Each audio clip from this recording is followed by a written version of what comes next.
ವಿಕಸಿತ ಭಾರತ ಕಾರ್ಯಕ್ರಮದಡಿ ನಮ್ಮ ಆರೋಗ್ಯ ಇಲಾಖೆಯಿಂದ NCD ಕ್ಲಿನಿಕ್ ಅಂತ ಮಾಡ್ತಾ ಇದ್ದೀವಿ. ಅಂದರೆ BP ಚೆಕ್ ಮಾಡೋದು, ಶುಗರ್ ಚೆಕ್ ಮಾಡೋದು, ಮತ್ತು ಕ್ಯಾನ್ಸರ್ ಕಾಯಿಲೆ ಏನಿದೆಯಾ ಅದನ್ನು ಚೆಕ್ ಮಾಡ್ತಾ ಇದ್ದೀವಿ. ಹಾಗೆ ಅದಕ್ಕೇನಾದ್ರು BP ಶುಗರ್ ಜಾಸ್ತಿ ಇದ್ದಲ್ಲಿ ಆ ಥರ ಪೇಷಂಟ್ಗೆ ನಮ್ಮ ಪ್ರಾಥಮಿಕ ಆರೋಗ್ಯ ಕೇಂದ್ರದಲ್ಲಿ ಅದಕ್ಕೆ ಟ್ರೀಟ್ಮೆಂಟ್ ಕೊಡ್ತೀವಿ. ಹೆಚ್ಚಿನ ಚಿಕಿತ್ಸೆ ಬೇಕು ಅಂತ ಹೇಳಿದ್ರೆ ಆಗ ಮುಂದೆ ತಾಲೂಕು ಹಾಸ್ಪಿಟ್ಲು ಕನಕಪುರ ಇಲ್ಲಿಗೆ ನಾವು ಕಳಿಸ್ಕೊಡ್ತೀವಿ.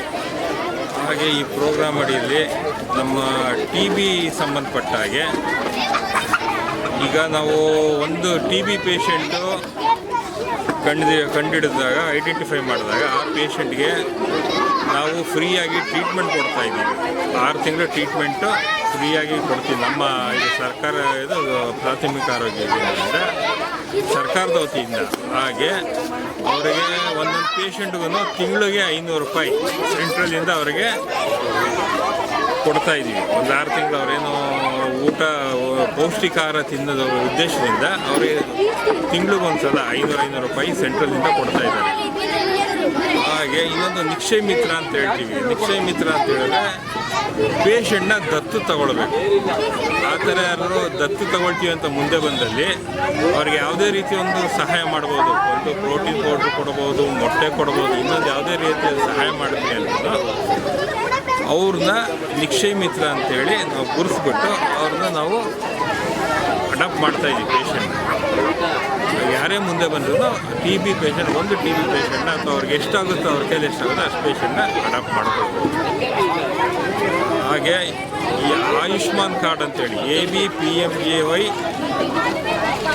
CMARK ಅಂತೇಳಿ ಆಯುಷ್ಮಾನ್ ಭಾರತ್ ಪ್ರಧಾನಮಂತ್ರಿ ಯೋಜನೆ ಅಡಿಯಲ್ಲಿ ಆಯುಷ್ಮಾನ್ CM ಆರೋಗ್ಯ ಕರ್ನಾಟಕ ಅಡಿಯಲ್ಲಿ ಎಲ್ಲರಿಗೂ ಆಯುಷ್ಮಾನ್ ಕಾರ್ಡ್ನ ನಾವು ಜನ್ರೇಟ್ ಮಾಡಿಕೊಡ್ತಾ ಇದ್ದೀವಿ. ಆಯುಷ್ಮಾನ್ ಕಾರ್ಡ್ ಅಂತ ಹೇಳಿದ್ರೆ ಒಂದು ಫ್ಯಾಮಿಲಿಗೆ 5 ಲಕ್ಷದವರೆಗೂ ಫ್ರೀ ಟ್ರೀಟ್ಮೆಂಟ್ ಸಿಗುತ್ತೆ.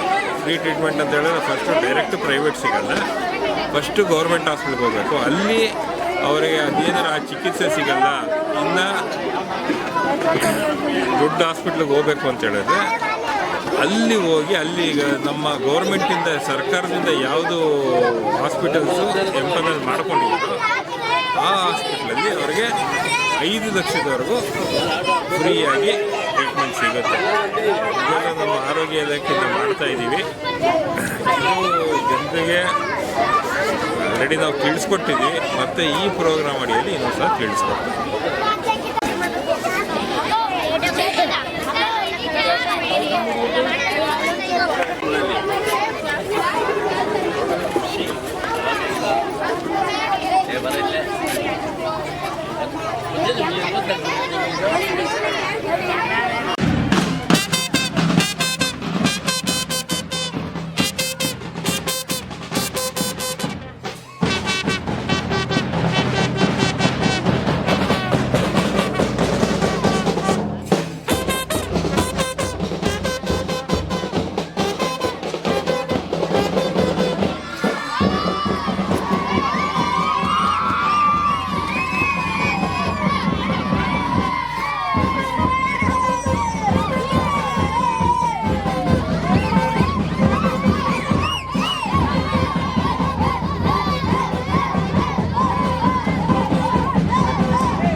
मृत्यु हो जाती है तो उस परिवार को 2 लाख रुपए की सहायता मिलेगी। ನೋಡಿ, ನರೇಂದ್ರ ಮೋದಿ ಅವರನ್ನಿಸ್ತು ನನ್ನ ದೇಶದ ಪ್ರತಿಯೊಬ್ಬ ಪ್ರಜೆ ಹತ್ರನೂ ಬ್ಯಾಂಕ್ ಅಕೌಂಟ್ ಇರಬೇಕು, ಜನ್ಧನ್ ಅಕೌಂಟ್ ಇರಬೇಕು ಅಂತ ಹೇಳಿ. ಆಗ ಅವ್ರು ಹೇಳಿದ್ರು, ನೋಡಿ ಹೋಗಿ ನಾನು ಅಕೌಂಟ್ ಓಪನ್ ಮಾಡಬೇಕು ಅಂತಂದ್ರೆ 1000 ರೂಪಾಯಿ ಕೊಡ್ಬೇಕು ಒಂದು ಅಕೌಂಟ್ಗೆ. ಬಡವರ ಕೈನಲ್ಲಿ ಸಾಧ್ಯ ಇಲ್ಲ. ನನ್ನ ದೇಶಕ್ಕೆ ಸ್ವತಂತ್ರ ಬಂದು ಬ್ಯಾಂಕ್ ನ್ಯಾಷನಲೈಸ್ ಆಗಿ 40 ವರ್ಷ ಆಗಿದ್ರು ಸಹ ಕೇವಲ 3 ಕೋಟಿ ಅಕೌಂಟ್ ಇತ್ತು ನನ್ನ ದೇಶದಲ್ಲಿ. ನರೇಂದ್ರ ಮೋದಿ ಅವರು 9 ವರ್ಷಗಳ ಅವಧಿನಲ್ಲಿ 0 ಬ್ಯಾಲೆನ್ಸ್ ಅಕೌಂಟ್ ಅನ್ನ ಓಪನ್ ಮಾಡಬಹುದು ಅಂತ ಬ್ಯಾಂಕ್ ಅಧಿಕಾರಿಗಳಿಗೆ ಸೂಚನೆ ಕೊಟ್ಟಾಗ ನನ್ನ ದೇಶದ ಜನ 50 ಕೋಟಿ ಜನ ದೇಶದಲ್ಲಿ 0 ಬ್ಯಾಲೆನ್ಸ್ ಅಕೌಂಟ್ ಅನ್ನ ಓಪನ್ ಮಾಡಿದ್ದಾರೆ. ಬರೀ ಇಷ್ಟೇ ಅಲ್ಲ, ಈ ಅಕೌಂಟ್ಗಳಿಗೆ 2 ಲಕ್ಷದ ವಿಮೆನೂ ಕೂಡ ಇದೆ. ಅಕಸ್ಮಾತ್ ಅವ್ರಿಗೇನಾದ್ರೂ ತೊಂದರೆ ಆದ್ರೆ ಅವ್ರಿಗೆ ಆ ಖಾತೆಗೆ ಇನ್ಶೂರೆನ್ಸ್ ತಾನಾಗಿ ಜೋಡಿಸಲ್ಪಟ್ಟಿದೆ. ಹಾಗಾಗಿ ಆ ಜೋಡಿಸಲ್ಪಟ್ಟಂತ ಇನ್ಶೂರೆನ್ಸ್ ಖಾತೆಯಿಂದ ಅವರ ಅಕೌಂಟ್ಗೆ 2 ಲಕ್ಷ ರೂಪಾಯಿ ಹಣವೂ ದೊರೆಯುತ್ತೆ. ಅಂದ್ರೆ ಈ ರೀತಿ 0 ಬ್ಯಾಲೆನ್ಸ್ ಅಕೌಂಟ್ ನಿಂದ 50 ಕೋಟಿ ಜನರನ್ನ ಬ್ಯಾಂಕಿಂಗ್ ಸಿಸ್ಟಮ್ ಒಳಕ್ಕೆ ನರೇಂದ್ರ ಮೋದಿ ಅವರು ತಂದಿದ್ದಾರೆ. प्रधानमंत्री मुद्रा योजना इस देश के नौजवानों को स्वरोजगार के लिए, सेल्फ एम्प्लॉयमेंट के लिए 7 करोड़ से अधिक युवाओं को लाखों करोड़ रुपया उन्होंने मुद्रा लोन के द्वारा अपना रोजगार शुरू करने के लिए दिया, जिसमें आज भी कई नौजवानों को दिया गया है. ನೋಡಿ, ಯುವಕರು ಕೆಲಸ ಹುಡುಕೊಂಡು ಅಲಿಬಾರದು, ಕೆಲಸವನ್ನ ಸೃಷ್ಟಿಸುವಂತವರಾಗಬೇಕು ಅಂತ ನರೇಂದ್ರ ಮೋದಿ ಅವರ ಕಲ್ಪನೆ ಆಗಿತ್ತು. ಹಾಗಾಗಿ ಅವರು ಮುದ್ರಾ ಯೋಜನೆಯನ್ನ ಯೋಚನೆ ಮಾಡಿದ್ರು. ಮುದ್ರಾ ಯೋಜನೆಯಲ್ಲಿ ನವ ಯುವಕರಿಗೆ ಅವರ ಶಕ್ತಿಗನುಸಾರ 5,000ದಿಂದ 50 ಲಕ್ಷದವರೆಗೆ ಲೋನ್ ಕೊಡಬೇಕು ಅನ್ನುವಂತ ಯೋಜನೆ ಪ್ರಾರಂಭ ಆಯಿತು. ಯುವಕರು ಕೆಲಸಕ್ಕಾಗಿ ಅಲದಾಡದೆ ಕೆಲಸವನ್ನ ಸೃಷ್ಟಿ ಮಾಡಿ ತಾವೇ ಕೆಲಸವನ್ನ ಕೊಡುವಂತವರಾಗಬೇಕು ಅಂತ ಹೇಳಿ ಅವರಿಗೆ ಕೈಗೆ ಲೋನ್ ಕೊಡುವಂತ, ಯಾವುದೇ ಗ್ಯಾರಂಟಿ ಇಲ್ಲದೆ ಲೋನ್ ಕೊಡುವಂತ ಯೋಜನೆಯನ್ನ ಮುದ್ರಾ ಯೋಜನೆಯಲ್ಲಿ ತಂದ್ರು. ಇವತ್ತು ಸಹ ಕಾರ್ಯಕ್ರಮದಲ್ಲಿ ನಾವು ಲೀಡ್ ಬ್ಯಾಂಕಿನ ಮುಖೇನ ಯುವಕರಿಗೆ ಮುದ್ರಾ ಲೋನ್ ಅನ್ನ ವಿತರಣೆ ಮಾಡಿದೀವಿ. ಇದರಿಂದ ದೇಶದ 7 ಕೋಟಿ ಯುವಕರಿಗೆ ಮುದ್ರಾ ಲೋನಿನ ಲಾಭ ಆಗಿದೆ.